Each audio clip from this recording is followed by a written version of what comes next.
Is this thing on? Welcome back to Big Mouth and fancy seeing you here, and you are more than welcome, my friends, and especially my enemies. Come in, sit down. We've got an extended edition of Sunday's DCEU Daily. We're going to be talking about those screen caps of the Joker throwing Harley Quinn out of their home in Birds of Prey. We're going to be talking about the potential length of the Snyder Cut. So I'll be reading a couple of articles about the Joker and the Snyder Cut. And then finally, because yesterday Batman was 80 years old, he's looking good on it. One of the great heroes, one of the great characters in fiction.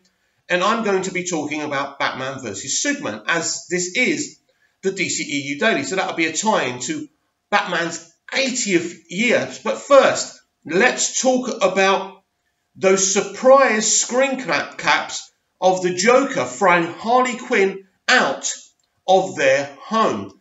I was very surprised by this. I can't show you the pictures, but you can check them out. They are on, I think DC Universe posted them. They're all over the internet. So there's quite a few screen caps of, we can see the Joker clearly from a distance standing in the top window in the bedroom. He throws something out the window. Harley's holding a box of her things. So you clearly definitely see Margot Robbie. Now, some fans, as usual, trying to be negative, saying, oh yeah, it's a bit like Shazam, another headless character. But in fact, you can clearly see that this is actually Jared Leto, as far as I'm concerned. So Screen Rant have been talking about this, so let's read the article. Jared Leto drops Joker teasers, Birds of Prey, set photos reveal the character.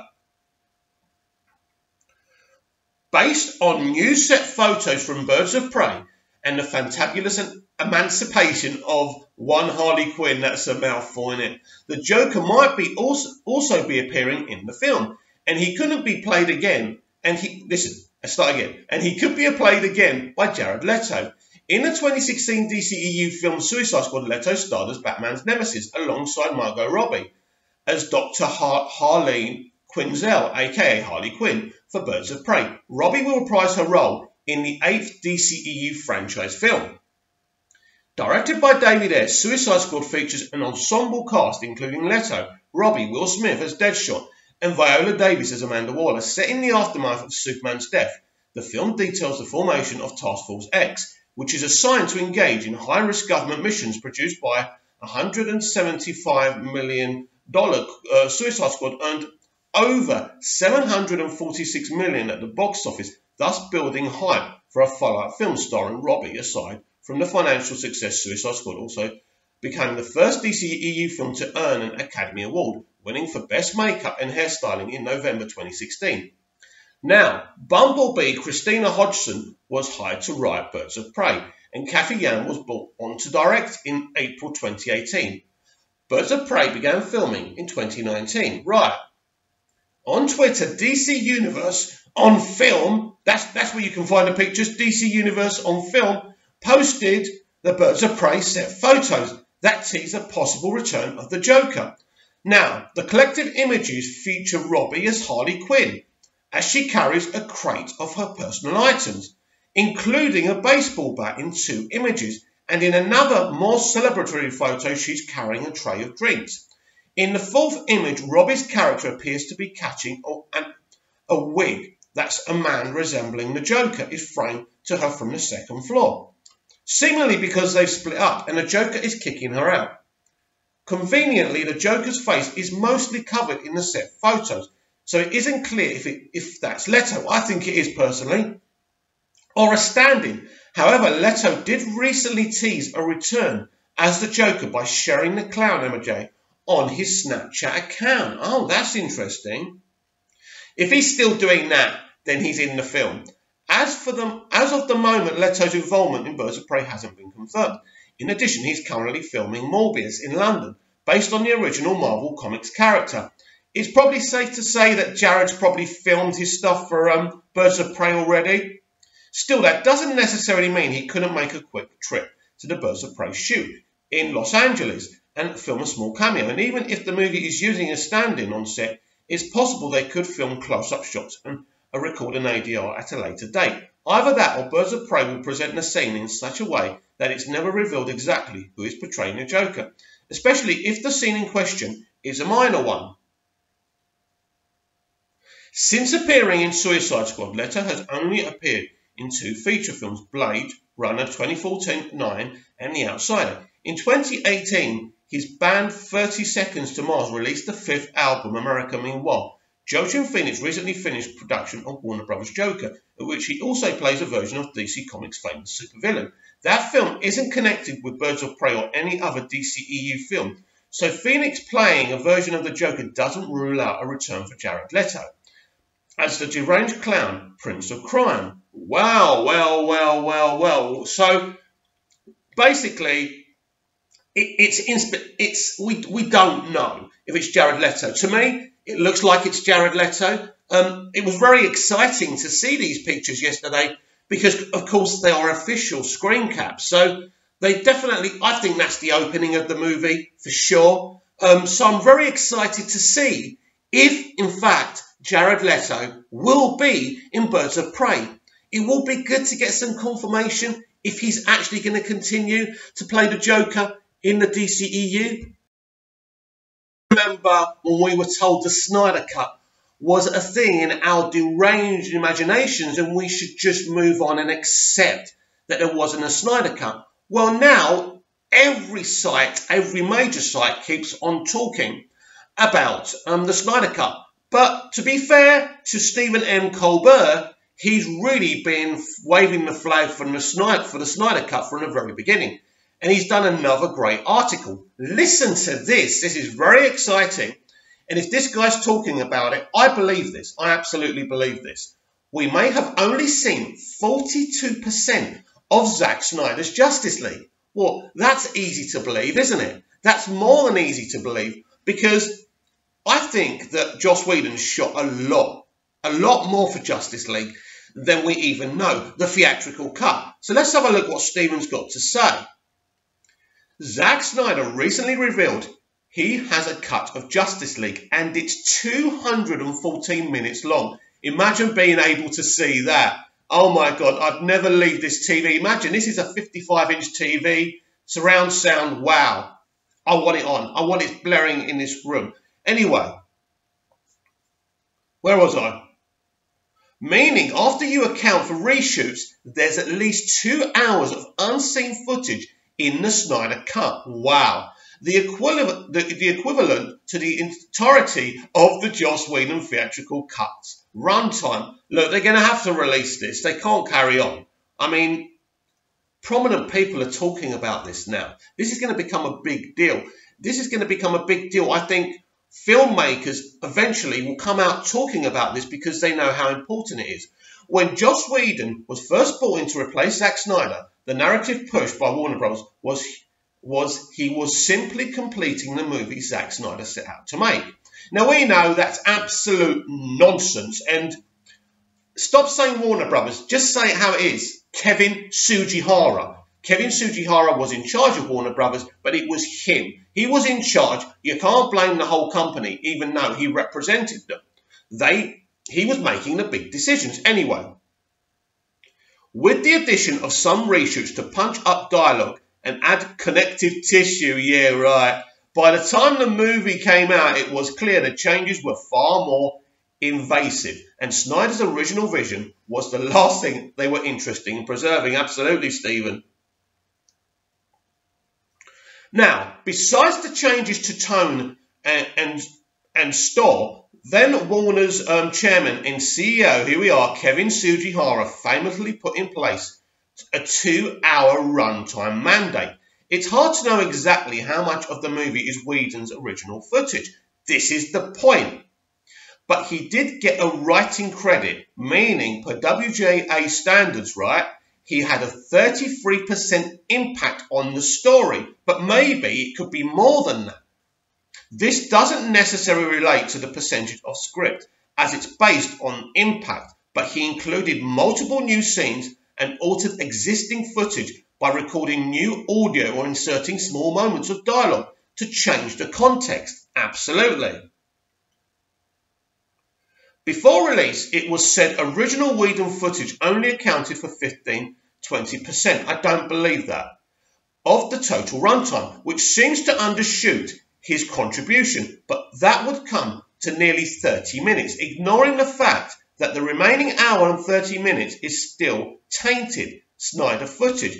But with Snyder telling fans his cut was 214 minutes long, meaning there's at least 2 hours of previously unseen Snyder Justice League. Now, if Zack stayed on board, it's obvious that we wouldn't have got a 3 or 3.5 hour movie. They would have cut that down. It probably would have been about 2.5 hours, maybe it could, but they, you know, just like Batman v Superman, the extended edition, that was about 3 hours. You know, potentially we could have a Snyder cut that's at least 3 hours, which would be awesome. But we want to see as much as it is footage, as long as it's concise and makes sense as a story and as a film, right? It's a far from scientific calculation, considering nearly every frame of the movie was tampered with in some way, particularly the colouring, meaning only 42% of Snyder's footage for the Snyder Cut has been seen, and even then it's probably not even that much or in the right context. Exactly.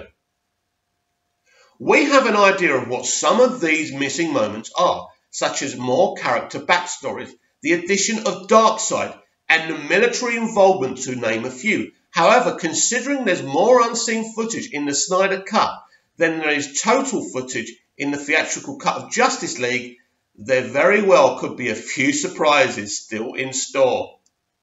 Couldn't agree more, Stephen. Despite all the information that has come out to reveal just how significantly the movie was changed, this statistically might be the best way to highlight how different the Snyder Cut truly is from the theatrical version. It's not just a similar story, but a little longer and a little darker, with Superman whose upper lip doesn't look like rubber, but it contains enough new footage to be a new movie unto itself. Now, I'm gonna say about when I finish reading this, right? Let's finish reading this and we can discuss this. With Avengers Endgame generating so much hype over its 3-hour runtime, Snyder's cut of Justice League would have been around 30 minutes longer, giving just an idea of the grand scale he had planned for the first major DC team-up movie. It would have been amazing. There may still be a few roadblocks in the way of it getting released, but with such a massive movie, the vast majority of which is unseen, sitting in Warner Brothers archives. Does anyone want to go to the archives with me? With a hammer and chisel? No, I'm not inciting that. Where are we? Which is unseen. Sitting in the Warner archives pending the completion of post-production, seemingly mostly VFX and music, it's hard to imagine the demand will subside anytime soon. Well, it's another great article by Stephen M. Colbert. He really has been a great advocate for the Snyder Cut, and I think if it wasn't for him, I think people like Ben Fritz would have won in his Wall Street Journal article, because basically Ben Fritz is a good journalist, and I think we pretty much don't think of him that way because of what he did. But obviously, and this is not just my theory, I think a bit of that passed away because it's the Wall Street Journal. And I think Sugihara really wanted people to believe there wasn't a Snyder Cut. So I believe there was connections officially to that article. And I think after we read that article, it wasn't that we believed it, but it killed us inside a little bit. And I remember doing a video saying it was a kind of a dead fight after that, because it was like it was coming from Warner Brothers. They were telling us that even if there is a Snyder Cut, we're just going to keep on saying there isn't, and it's not happening. But I think something strange happened. All of a sudden, we started building momentum again. I think, again, Jason Momoa's comments in the build-up to Aquaman were very, very interesting. And I said myself, there was a change within the company. Warner Brothers' mentality had changed, because there's no way Jason would have been brave enough to mention that, right, that he's obsessed with the Snyder Cut too, unless Warner Brothers were okay with it. Now, what I believe now is, especially now Sugihara's gone, but Sugihara has been a non-entity at Warner Brothers ever since Justice League. Yeah, he held the top job, but he wasn't making any decisions. He was pretty much coming out saying statements that the higher kind of people and the board members at Warner Brothers wanted him to say. He was a dead duck for a long time. He knew once Justice League failed, and he was, let me start again. He knew once Justice League failed that his time was up, and he knew something was coming, that something was going to come out with him. He was going to lose his job, and you know, it was proved right. So Sugihara was the issue. Sugihara was every issue that happened during the DCEU that was problematic. So how do we get this Justice League movie released, this cut? Well, I've been talking about it maybe being built as the real Justice League, but we can go beyond that.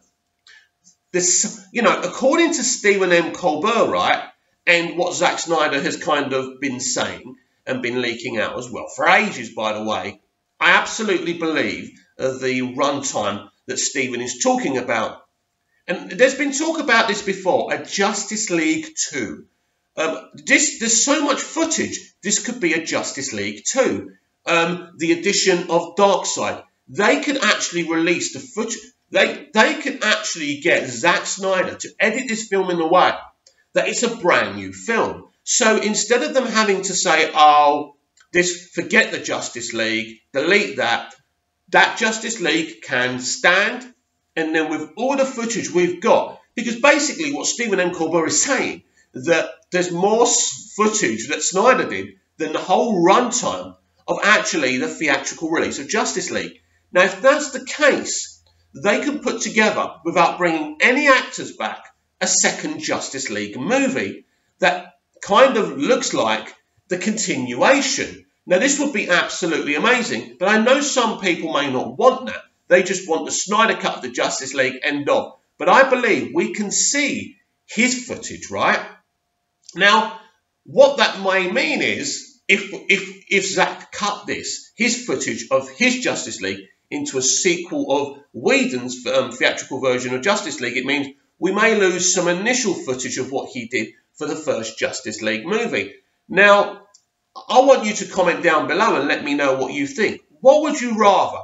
A proper Snyder cut of his version of the Justice League movie, or Zack cutting all his footage together to make a sequel of Whedon's original movie? There is a way now to really save this situation. You know, Warner Brothers could make a hell of a lot more money if Zack Snyder cut this together as a sequel, right, his footage of his Justice League into footage for a Justice League 2. Now, of course, this is problematic and probably not realistic because Warner Brothers are moving forward with Peter Safran and Walter Hamada. It'll be very, very difficult to persuade them to use Zack's footage for a Justice League sequel. But at the end of the day, as long as it doesn't interfere with what they're doing right now, it could work. Now, what would I prefer? Do you know what? It's like asking me, you know, what TV I want or what soundbar I want. You know, if you give me a load of sweets in a sweet shop, I don't know what to choose. I think, right, if Warner Bros. Were up for Zack cutting his footage up for a sequel to Justice League and finishing this off the right way, not only could this be a great ending for Zack's DCEU, right, it will be a big event that Warner Brothers probably will make a hell of a lot of money from, cinematically, in home digital release as well. I would love to see Zack's total vision of Justice League. That would be beautiful. But I just think the potential, the box office potential, because now we're finding out there's so much footage, they can make another film with it. I think they should go that way. That's very interesting. Now, if they can't do that, then yeah, absolutely, give us the Snyder Cut. Give us Zack's vision of Justice League. But the momentum is building up, everyone. You know, there's so many well-to-do sites with so many followers, so much attention to them, and they're all talking about the Snyder Cut. But no one talks as well about the Snyder Cut or concisely or as expansive as Stephen M. Colbert. And he's a really good weapon on our side. So you should definitely follow him on Twitter. I do. I retweet him. With someone like that on our side, we've got a great chance. Now, how does Peter Safran and Walter Hamada okay this with what they're trying to do? Can they find a way to say, right, we can do this, or do you just release it on home release? We could just go for the release, the Snyder Cut of Justice League. I think they would probably just release it for home release, DVD, 4K, and all of that. I think if we're talking about Zack editing his footage together to make a Justice League sequel, then I think we're talking about the whole shebang in a way. So that's very, very interesting. And basically, the thing I'm trying to say really, and I'm not saying it really well today, is the Snyder Cut holds great potential. Not only to show us Zack's version of his movie, but if we get a sequel, in fact, he could put together 2 movies. It's insane. But we don't want to be greedy. First and foremost, we want to see Zack's version of the film. Now, if Warner Brothers say, you know what, make this into another film, then we can, it's kind of the continuation, and we see Darkseid, and we see, I don't know how much is, I don't think he ever shot the stuff in Apocalypse. I don't know. I am not a total expert on this subject. All I know is that what happened to Zack is wrong. He should have been allowed to finish his 5-movie arc and then move on, and then Peter Safran and Walter Hamada could have come in to do their thing. But to say to someone, do you know what you're doing is too dark, too brutal, goodbye, come in Joss Whedon, you know, come in, write a few extra scenes and totally destroy another director's work, you know, because I believe that Zack Snyder's cut of Justice League, right, if it wasn't tampered with and they just carried on with the plan, would have made money. It would absolutely have made more money than Joss Whedon's cut, the theatrical cut of Justice League. We all know that. We all know that. How much more? I think we could have got to at least 800 to $1 billion. This would have been a major event. Of course there would have been a hate. Of course the Rotten Tomatoes meter would have had about 25%. But who cares? This would have been a continuation of Batman v Superman, which made over $800 million globally. This film had more potential for finances, but they were more concerned about what people were thinking or what people were saying, because word of mouth is important. Kevin Sugihara lost his nerve, right? He supported Batman v Superman. He supported the extended cut. He was getting it from all angles, and in the end, he broke. And the problem is with him, he kept on interfering with Zack's decisions. We know that Zack, pretty much, it was Zack who brought in Patty Jenkins. It was Zack who cast Gal Gadot. It was Zack who was doing all the donkey work for this franchise. Nobody can question the casting that Zack did for the DCEU. Henry Cavill is perfect, right? Perfect. Ben Affleck was controversial, but he was a great Batman. He was a great Bruce Wayne. So, and then you get Momoa with Aquaman, which is perfect. Zack envisioned a great version of Aquaman. He brought in James Wan, another great decision. And that was before New Line Cinema took over the running of the DCEU. And so, basically, right, Zack did some amazing things, especially in casting. And to just say, do you know what, bye-bye, and then bring someone else in to try and make a Justice League movie that somebody else had already made into a kind of MCU light and fun movie was a ridiculous idea, right? A ridiculous creative conceit that was never going to work. And now they've got blowback. Now they're in a position to fix this. What they did was wrong. What Kevin Sugihara did was wrong. And now, you know what, Warner Brothers? You can fix this. And you can make money out of it at the same time. And at the end of the day, it's up to you what you do. So yesterday, Batman was 80 years old. Happy birthday, Batman, for yesterday. I should have done a proper video yesterday, so I apologise to all my subscribers because I kind of sold you short there. So we're going to make it up today here on the DCEU Daily and talk about Batman at 80. So because we're the DCEU Daily, we're going to talk about Batman's most controversial moment in his 80-year history. His most controversial moment is the film Batman v Superman Dawn of Justice, because Batman Forever and Batman and Robin are not controversial films. They're just bad films, basically, right? They're bad films. They're okay to watch. You can still kind of enjoy them, but they're, especially Batman and Robin, they're embarrassing, right? But they're not controversial.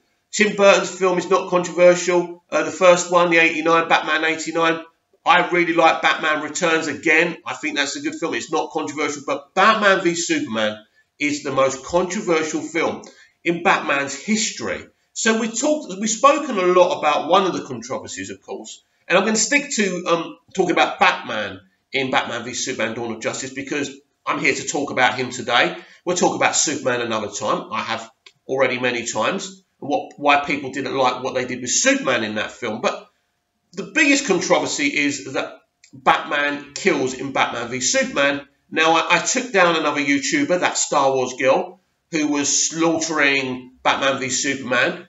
She probably hasn't even seen the film before, by the way. But let's be clear here. When Batman kills in Batman v Superman, they are not cold blood killings. He is defending himself. He has to think really quickly. Now, when I first watched that scene in the warehouse, after really watching the hell out of it and enjoying it, the choreography, the fighting choreography, is the best Batman choreography I have ever seen on TV or in film. It was amazing. Honestly, I didn't even think about whether he was killing them or not. It's only when people made an issue out of it, like it is with a lot of things these days, that I actually thought about it. And of course, he does kill a few. I don't care. I don't care that Batman killed those men. At that time, he's got a race against time to save Martha Kent's life.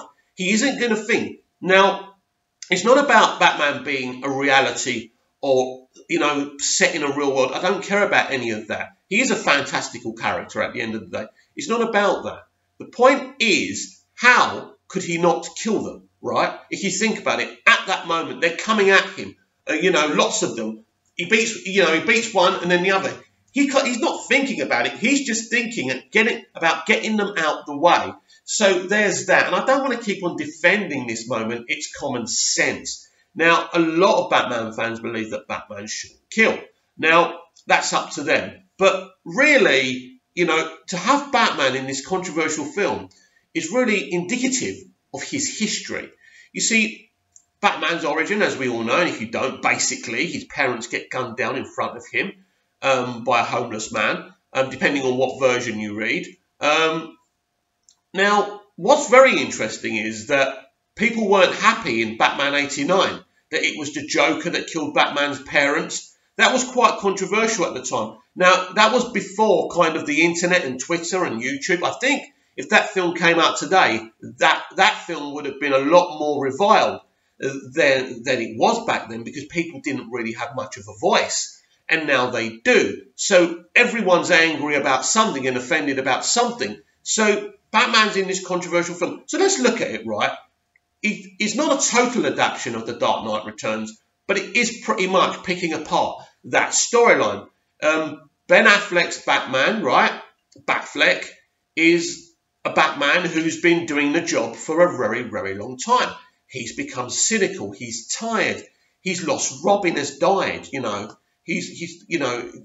That young man was a very important part of his life, fighting crime with him. That broke his heart. That moment broke him. So he's a lot more cynical. He's lost a lot because of criminals and because of doing what he's doing. So he's become a lot more brutal, a lot more lonely, a lot more secluded, and he's not listening to Alfred's advice anymore. He's listening to his own. So when he sees the Battle of Metropolis and he's there in that devastation, and all he can see is two aliens fighting each other and all this collateral damage. So he turns against Superman. He ultimately decides that Superman brings more pain on the earth than actually being this hero.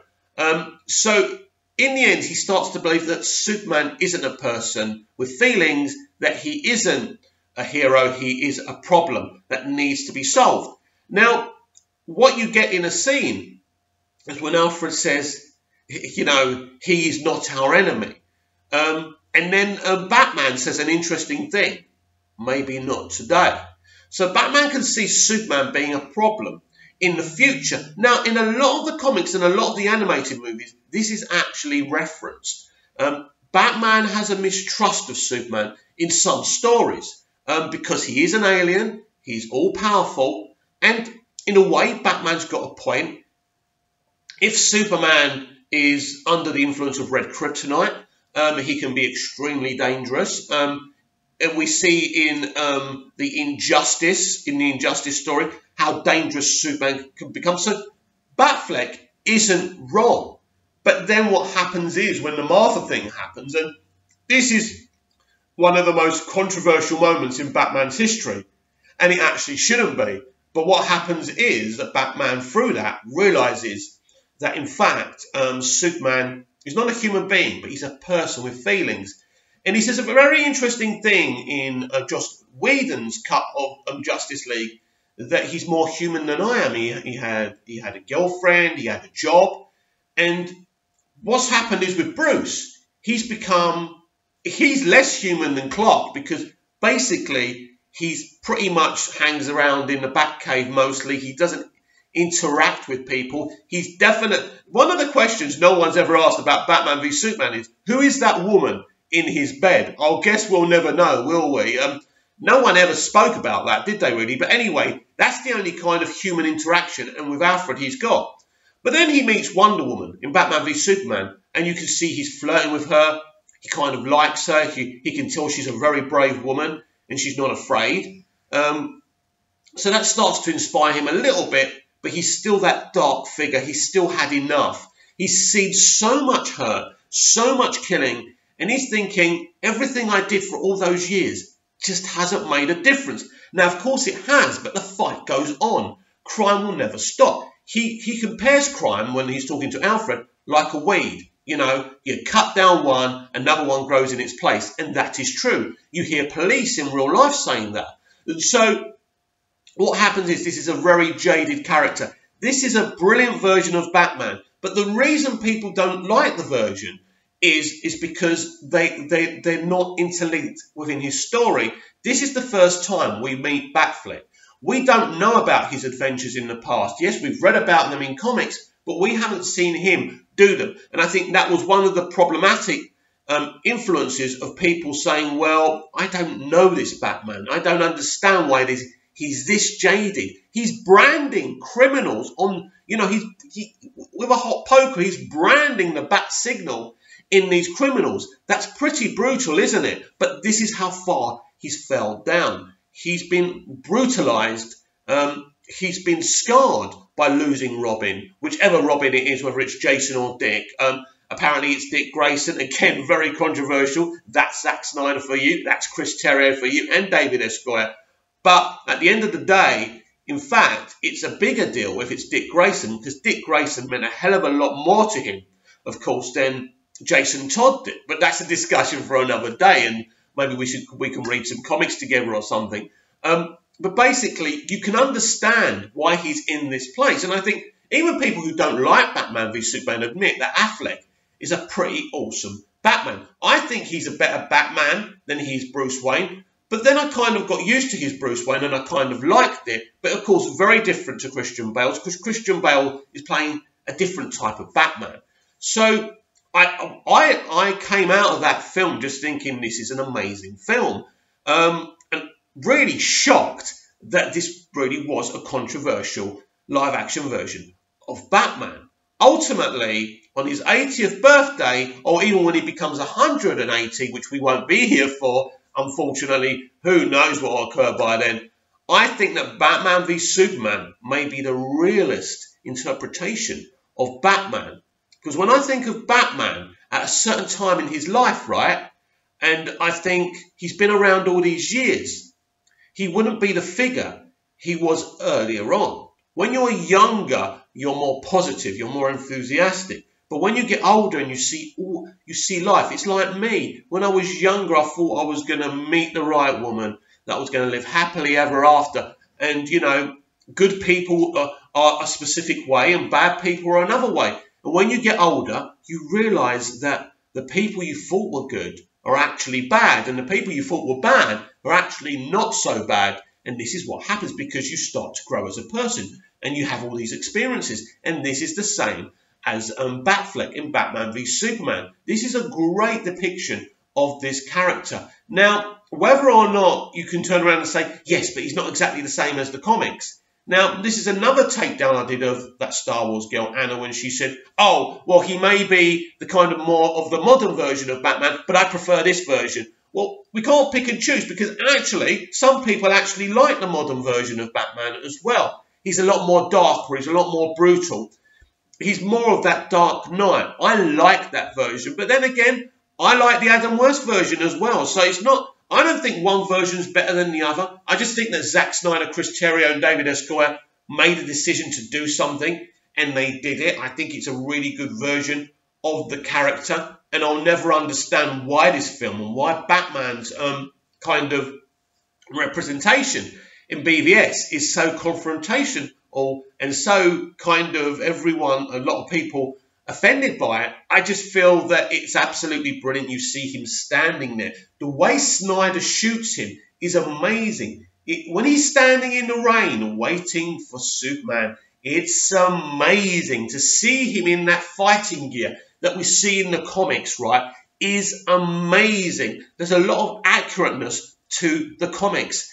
And to see and hear people say that this is a bad movie or a bad representation of the character, I will never understand. So anyway, happy 80th birthday, Batman. You are one of the most awesomeness comic book heroes. And here's to another 80 years.